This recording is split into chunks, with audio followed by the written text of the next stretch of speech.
नमस्कार शेतकरी बंधूंनो, कृषीपूर्व या यूट्यूब चॅनलमध्ये आपल्या सर्वांचे हार्दिक स्वागत. आपण जर यूट्यूब चॅनलला नवीन आला असाल तर चॅनलला सबस्क्राईब करा आणि रोजचे कापसाचे बाजारभाव बघण्यासाठी शेजारी दिलेल्या बेल आयकॉनला प्रेस करून ठेवा.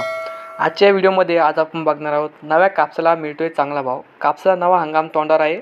उत्तर भारतातील पंजाब, हरियाणा आणि राजस्थान या राज्यांमध्ये नवीन कापसाची आवक सुरू झाली आहे. तर काय आहे ही माहिती आपण या व्हिडिओमध्ये बघूया. चला तर मग सुरू करूया. कापसाच्या नवीन हंगाम तोंडावर आहे. उत्तर भारतातील पंजाब, हरियाणा आणि राजस्थान या राज्यांमध्ये नवीन कापसाची आवक सुरू झाली आहे. महाराष्ट्र, आंध्र प्रदेश आणि तेलंगणातही नव्या कापसाला लिलावाचा शुभारंभ झाला.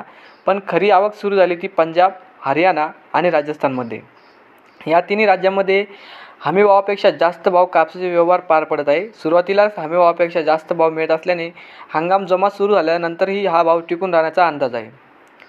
सध्या पंजाब, हरियाणा आणि राजस्थान या राज्यांमध्ये नव्या कापसाची आवक वाढत आहे, पण सध्या प्रमाण कमी आहे. सध्या नव्या कापसाला व्यवहार 7,400 ते 7,700 रुपयांचा दरम्यान दर मिळत आहे.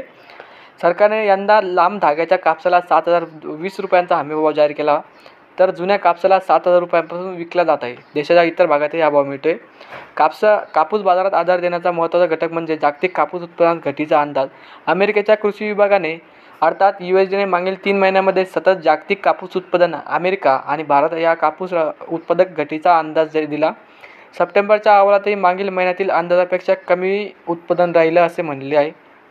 तर ताज्या अहवालात अमेरिकेच्या कृषी विभागाने जागतिक कापूस उत्पादन गेल्या वर्षीपेक्षा 6% घटले आहे असे. तर ऑगस्ट महिन्यातील अंदाजाच्या तुलनेत सप्टेंबरमधील अंदाज अमेरिका आणि भारतातील उत्पादन आणखी कमी होईल असा अंदाज दिला आहे. आता जागतिक कापूस उत्पादन भारत दुसऱ्या तर चीन तिसऱ्या क्रमांकावर आहे. पण या दोन्ही राज्यांमधील उत्पादन अंदाजाचा सातत्याने घट केली जात आहे. तर अशाच प्रकारची माहिती होती. हा व्हिडिओ तुम्हाला आवडला तर व्हिडिओ लाईक करा. या यूट्यूब चॅनलला तुम्ही नवीन आला असेल तर चॅनलला सबस्क्राईब करा. धन्यवाद.